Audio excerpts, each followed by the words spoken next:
गुरुचे चरण म्हणतो गुरु असले तर. मग गुरुद्वार गुरुचरण आपल्या देहामध्ये सुद्धा आहे. आपण रोज गुरुला जेव्हा नमस्कार करतो आपोआप आपले हे ना इथं लागतात असे अंगठे, आणि याच ठिकाणी गुरुचे चरण आहेत असं शास्त्र सांगतं.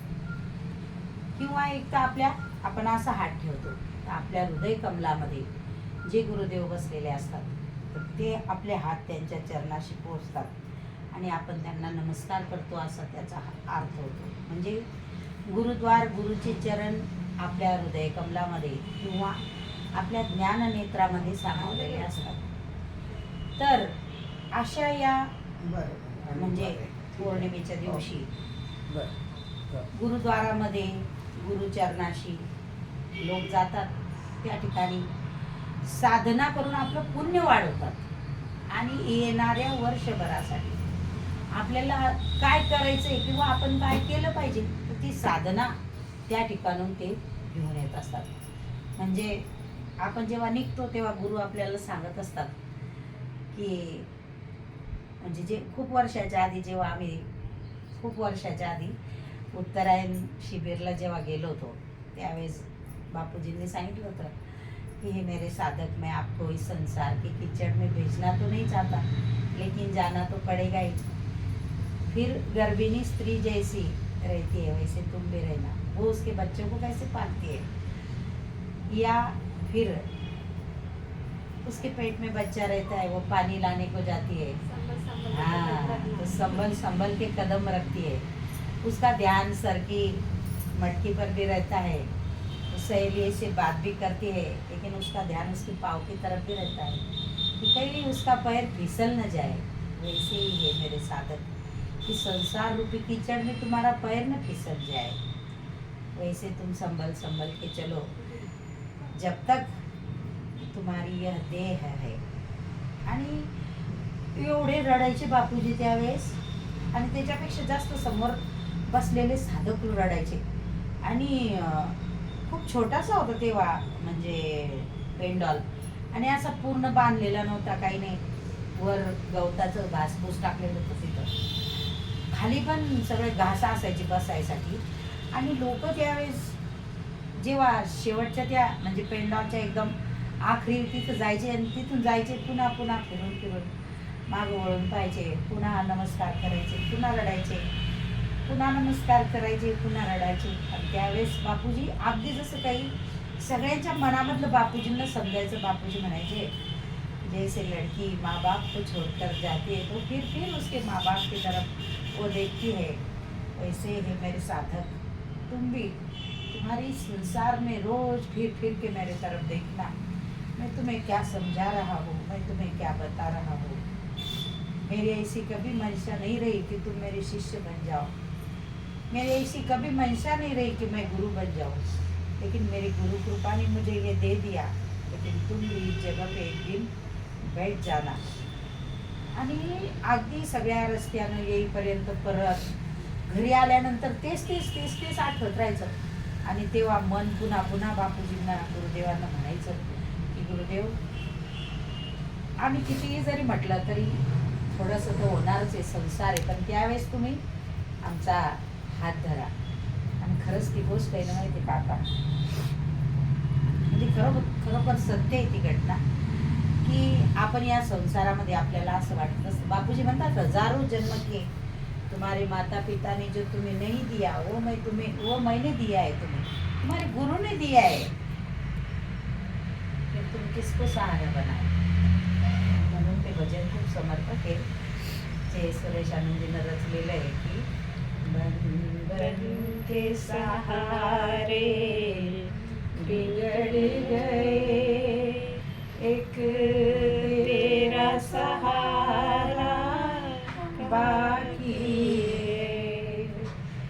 एक लक्षात घ्या, घरातले अनुकूल जरी असले तर कदाचित ते दूर होतील आपल्यापासून, कधीतरी सुटतच ना तो सहारा सुद्धा.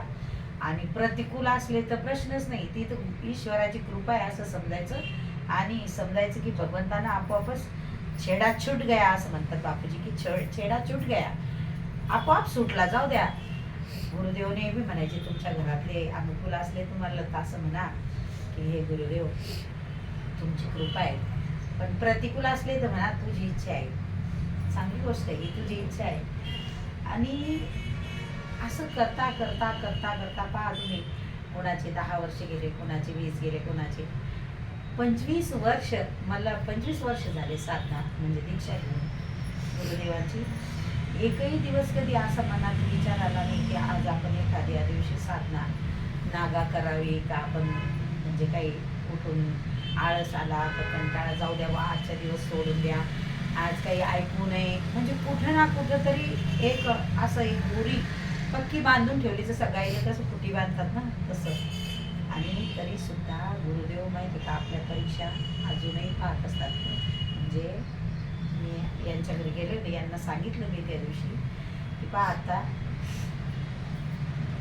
एक 8-10 दिवसाच्या आधी मी म्हणजे एकदम मला 4:15 वाजले, जागच नाही आली आणि मला असं स्वप्न पडलं होतं. तर मी म्हटलं की बापरे 4:15 वाजले बापूजी, आज तर सगळं गेलं माझं, ओंकारचं गुंजन गेलं.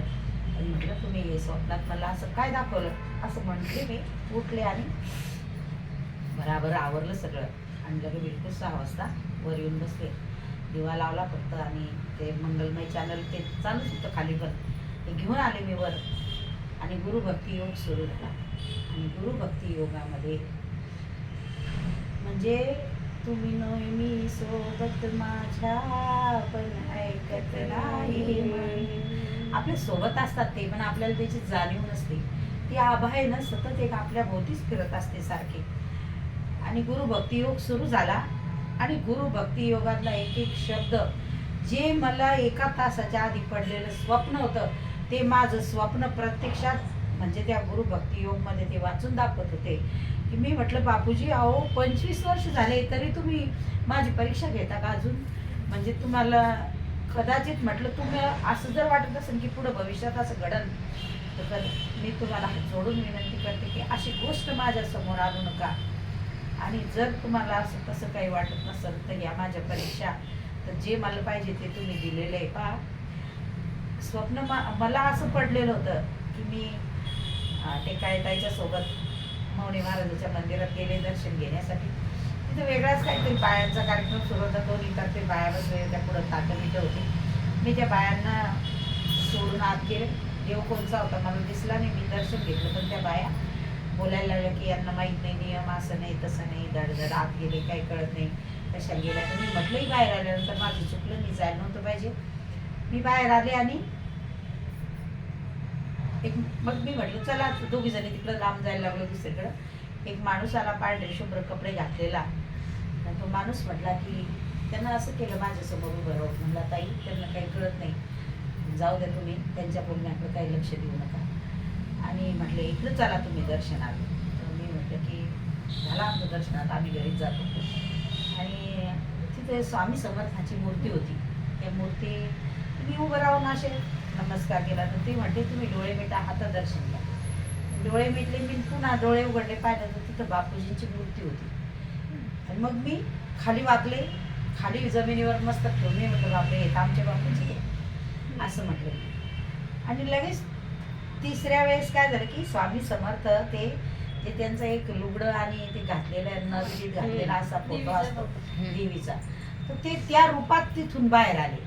आणि आले माझ्याकडे पाहून असे समोर उभे राहिले, माझ्या नासायला लागले. मी म्हटलं स्वामी तुम्ही कशाला आले उठून? तर म्हणतात की हसले ते माझ्याकडे पाहून आणि म्हटले की बाई एकदा आल्यानं थोडी जमणार काही, रोज यायला पाहिजे. तर मी म्हटलं मी हेच तर नाही करू शकत ना, मी रोज येऊ शकत नाही, मी रोज येऊ शकत नाही, मी कधीतरी येऊ शकत नाही आणि मी कधीही नाही येऊ शकत. म्हटलं माझी हीच मजबुरी आहे.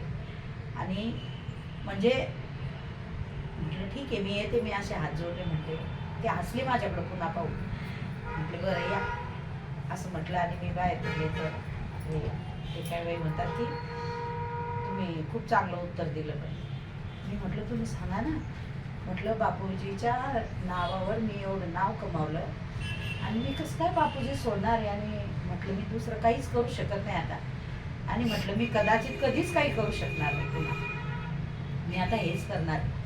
आणि असं म्हणून त्या म्हणल्या पण मला खूप आवडलं तुमचं उत्तर.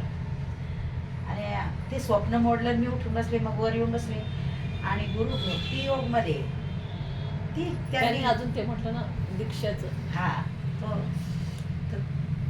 हा ते म्हटलं त्यांनी, त्याला पण मी नकार दिला. म्हणजे असा तुम्हाला असा सिद्ध मंत्र मिळेल.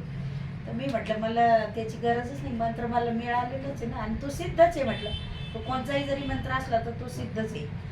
आणि गुरु भक्ती योग मध्ये कथा सांगतात की कलकत्त्यामध्ये सतीशचंद्र आणि रमेशचंद्र, सतीशचंद्र एक गुरु होते, रमेशचंद्र हे त्यांचे शिष्य होते. आणि रमेशचंद्र झोपलेले असताना त्यांना स्वप्न पडलं. त्यांच्या स्वप्नामध्ये एक सिद्ध महात्मा आले आणि त्यांनी त्यांना उठवलं. आणि ते सिद्ध महात्मा म्हटले की उठो रमेश, मैं तुम्हें कुछ देने के लिए आया हूँ. तर ते उठून बसले. म्हटले की तुम मुझे क्या दोगे? मैं तुम्हें ऐसा एक सिद्ध मंत्र दूंगा कि उससे तुम्हें सारी शक्तियाँ, सारी सिद्धियाँ प्राप्त हो जाएगी. तर एक क्षण ते रमेशचंद्र म्हणतात की माझ्या मनामध्ये असा विचार आला कि क्या मुझे इसका ये सिद्धि मंत्र ये सिद्ध महापुरुष से लेना चाहिए. लेकिन दूसरे ही क्षण उनके मन में विचार आया कि नहीं, मुझे तो गुरुदेव मिले हैं, गुरुदेव ने तो मुझे मंत्र दिया है.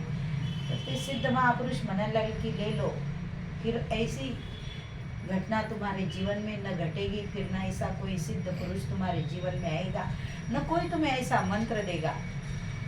मतलब कि देंगे ना, मेरे गुरुदेव है ना, वो तो देंगे ना मुझे. ते हसायला लागले. म्हटले पता नाही. तो सिद्ध महापुरुष म्हटला त्यांना पता नहीं. म्हटले की नहीं, मुझे नहीं चाहिए, लेकिन क्या मिलेगा मुझे ये तुमसे सिद्ध मंत्र लेकर.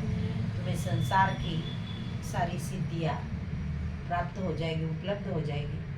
तरी सुद्धा रमेशचंद्र नाही म्हटले. आणि तो सिद्ध महापुरुष हसला आणि म्हटला कि रमेश, अच्छा हुआ तुमने मुझसे मंत्र नहीं लिया. तुम्हारे गुरु के पास में इससे भी ज़्यादा और इससे भी बहुत बड़ा सिद्ध मंत्र है. तुम्हारे गुरु वह मंत्र तुम्हें दे देंगे, और उस मंत्र के आगे ये मंत्र कुछ भी नहीं है. असं म्हटलं आणि त्यांचं स्वप्न मोडलं. आणि ते सांगणारे सांगत होते, ते निवेदक ते म्हणत होते, मानो रमेशचंद्र के पैर को तो जैसे पंख लग गए, आनंद भानंद में उसने स्नान कर लिया और वो यूं झपटे अपने गुरु की कुटिया की तरफ. म्हणजे ते कलकत्त्यातच त्यांचे गुरु राहत होते, ते पळतच गेले. तर त्यांना पाहिल्याबरोबर गुरुनं म्हटलं की सपने की बात बताने आए हो, क्या कहा है सपने में सिद्ध पुरुष ने, क्या देने वाले थे सिद्ध पुरुष तुम्हें. ते म्हटले की गुरुदेव आपको तो सब पता है. त्यांनी एकदम पायावर साष्टांग दंडवत घातला. आपको तो सब पता है गुरुदेव. तो लेकिन गुरुदेव, क्या आपके पास में वो सिद्ध मंत्र है जो सिद्ध पुरुष ने बोला था.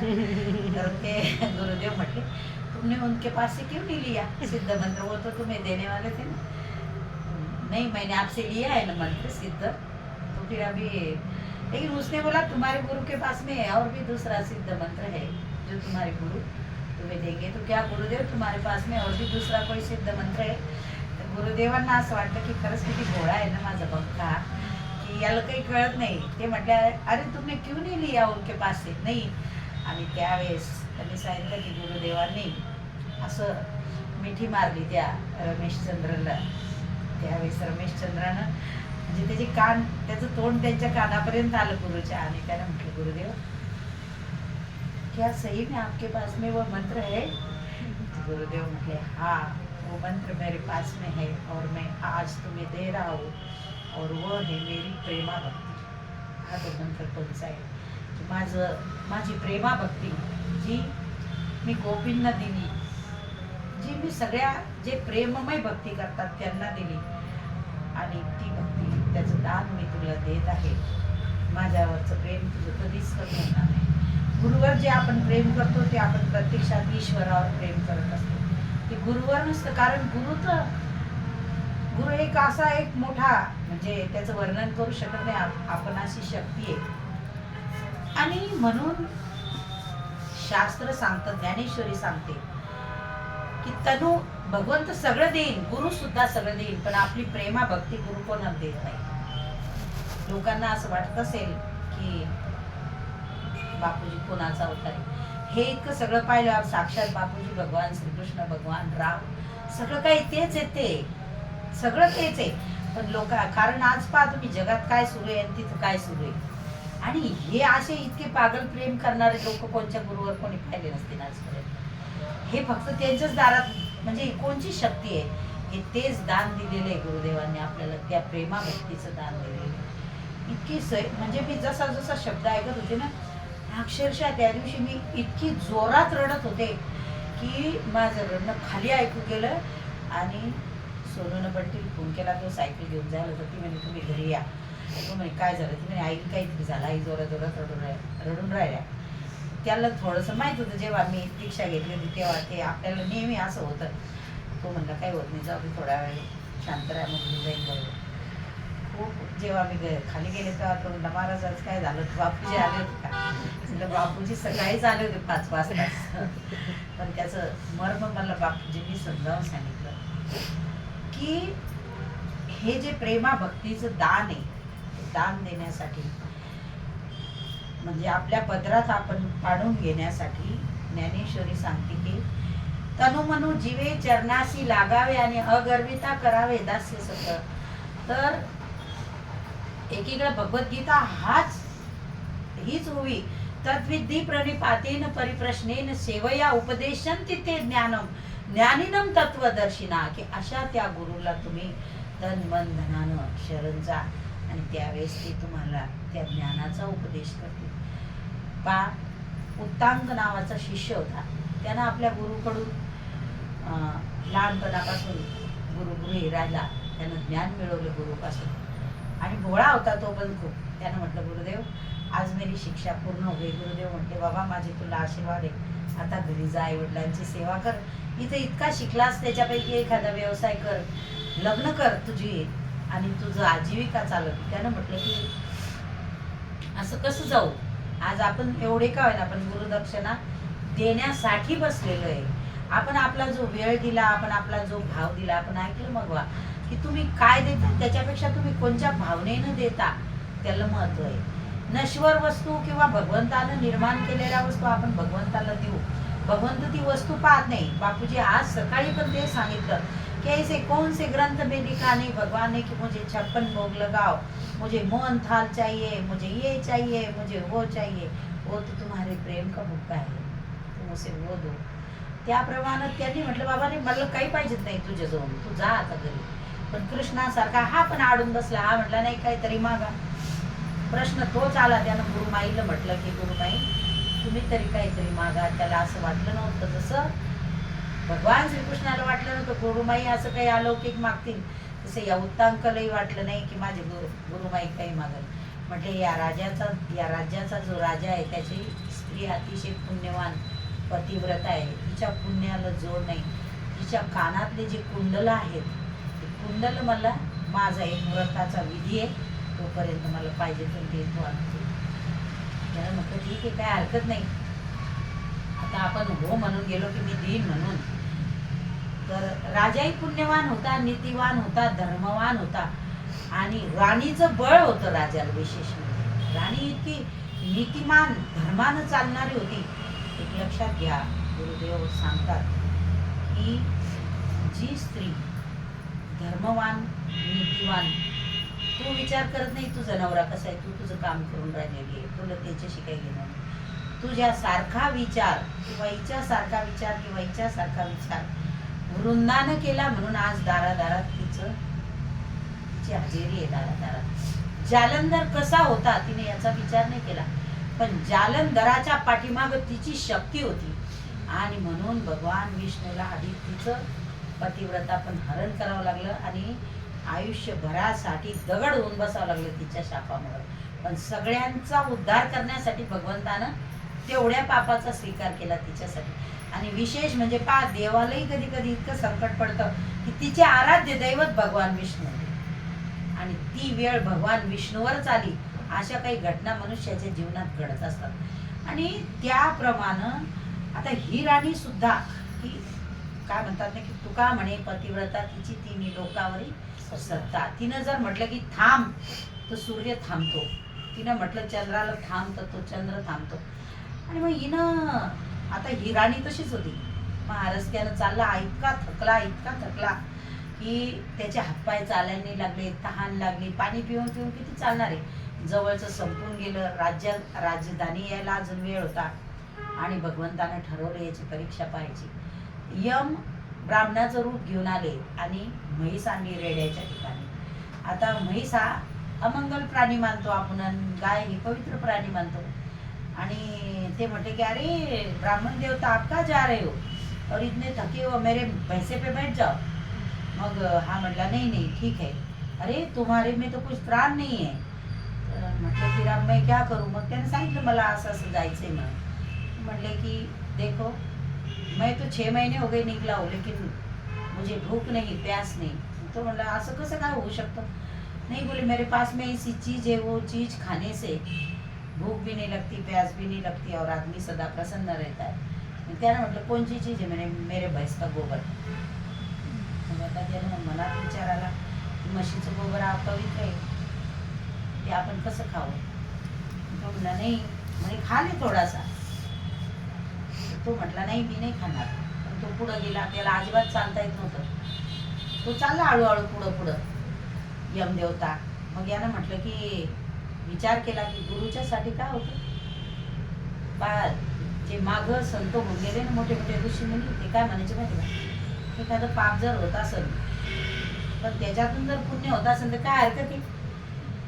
समुद्रातलं इतकं पाणी का नाही, समुद्रात जर एक ढेकूळ पडलं तर समुद्र कुठं अमंगळ होणार. छोटंसं ढेकूळ जर समुद्रात टाकलं तर समुद्राचं काय बिघडतं. त्याचं काही बिघडत नाही. थोडंसं पाणी तितक्यापुरतं होईन आणि एक लाट आली की चाललं जाईल पुढं. तसं यानं विचार केला की मी तपश्चर्या करीन, पुण्य कमावीन आणि मिटून टाकीन ते माझं सगळं, पण माझ्या गुरुच्यासाठी काय हरकत नाही. थोडंसं त्यानं आवाज दिला की हे बाई थांब म्हणे, दे तुझ्या. तर ते असं चमचम चमचम चमकायला शेण. यानं घेतलं आणि खाल्लं. खाल्ल्याबरोबर असं थोडंसं घेतलं यानं, खाल्लं. याला तरतरी आली ते शेण खाल्ल्याबरोबर. मला असं वाटलं जसं काही माझ्या अंगात किती शक्ती आली किती नाही. भरा भरा भरा भरा चालायला लागला. आणि यमदेवता म्हटले चाल आता तू पुढं, मी येतो हळूहळू मागून. ते गुप्त झाले. हा गेला राजाच्या राजदरबारामध्ये. यानं राजाला नमस्कार केला. सांगितलं की राजन तुमच्या पत्नीची कुंडलं माझ्या गुरुमाईला पाहिजेत. त्यांचं व्रत आहे आणि त्यांचं व्रत पूर्ण झालं की गुरुदक्षिणा माझी पूर्ण होईल आणि मग मी माझ्या घरी निघून जाईन. म्हटले बाबा माझी काही हरकत नाही, उलट ब्राह्मणाचं मी स्वागत करतो, जा राणीच्या कक्षामध्ये. तर तो गेला राणी वशामध्ये. तर म्हणले की राणी कुठे आहे. तर म्हणले राणी त्यांच्या कक्षात आहे. कोणी असं सांगायचं राणी त्यांच्या कक्षात आहे. राणीचा कक्षापर्यंत गेला. राणीच्या कक्षाच्या आत गेला. सगळा कक्ष ढुंडाळला. राणी मा राणी मा राणी मा राणी साहेबा. पण राणी त्याला दिसलीच नाही. 3दा गेला, राणी दिसलीच नाही. शेवटी 4थ्यांदा गेला आणि म्हटला राजा तुम्ही माझ्याशी मजाक करून राहिले का. 3दा गेलो मी राणीच्या कक्षामध्ये, तर राणी मा साहेब दिसल्या नाही.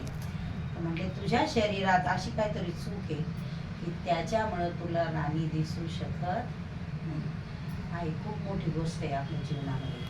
तुझ्या आचरणामध्ये अशी काहीतरी चूक घडलेली आहे की त्याच्यामुळं तुला राणी या डोळ्यानं दिसत नाहीये. कारण राणी खूप पवित्र आहे, ती या डोळ्यानं तुला दिसू शकत नाही. ती पुण्यवान आहे. त्याच्यामुळं तुझ्या आचरणामध्ये असं काही घडलेलं आहे. तो तिथंच बसला एकदम राजाच्या समोर शांत. त्यानं विचार केला की माझ्याकडून काय घडलं असावं. त्याच्या लक्षात आलं की मी ब्राह्मण आहे आणि ते शेण मी खाल्लं, पण मी गुळणा केला नाही, पाणी पिलं नाही, हातपाय धुतले नाही. आपण म्हणतो ना की आपण आचमन करतो बाथरूमहून आल्यावर की डोळ्याला कानाला अंगावर असं पाणी शिंपडतो, पाय धुतो. मी ते केलं नाही. आणि मग त्यानं बाहेर गेला. तो हात पाय तोंड धुतले. मग तो गेला तर राणी त्याला झोपाळ्यावर बसलेली दिसली. मग तो म्हणला राणी मा माझ्याकडून चूक झाली. ते म्हणले तू ब्राह्मण आहे. राणी म्हणतात आचरणामध्ये तुझ्या इतकी चूक बुजू नको. हे माझे कुंडल तू सहन नसते केले म्हणे. ते इतके पुण्यवान आहे. मग तिचा देव इतका पुण्यवान होता तर तिनं धारण केलेले अलंकार सुद्धा तेवढे पुण्यवान होते. मग तिनं ते कुंडल काढले, त्याच्या हातात दिले. त्यावरच त्याची परीक्षा संपली नाही गुरुच्या साठीची. तक्षक नागाला सुद्धा ते कुंडल पाहिजे होते. रस्त्यामध्ये ब्राह्मण ऋषीचं रूप घेऊन तक्षक नागाला आणि तक्षक नागानं सगळे साधूचे रूप घेऊन सगळे नाग आले. याला एका आश्रमात नेलं. त्या ठिकाणी नागानं खरं स्वरूप प्रकट केलं आणि कुंडल हिसकावून घेतले. हा पाताळामध्ये गेला आणि पाताळात जाऊन यानं त्याच्याशी युद्ध केलं आणि कुंडल परत आणले. तक्षक नागाला यानं सांगितलं मी तुमचा सर्वनाश करेन. मी पण एक संन्यासी आहे, मी एक ब्राह्मण आहे आणि मी ब्रह्मचारी आहे. अजून माझ्या शब्दामध्ये तेवढं बळ आहे. तुला तुझा विनाश जर पाहिजे नसेल तर कुंडल दिले त्यांना जीवाला भिवून. याने आणले ते. यानं गुरुमाईचं काम करून घेतलं उत्तंक ऋषीनं आणि गुरुमाईनं त्यांचं व्रत पूर्ण केलं. कुंडल पुन्हा याच्याजवळ दिले. यानं ते कुंडल गुरुच्या जवळ नेऊन दिले आणि मग हा स्वगृही चालल्या गेला. त्या ठिकाणी ऋषीमुनी असं सांगतात की उत्तांकानं गुरुच्यासाठी जे भक्षण करू नये ते अभक्ष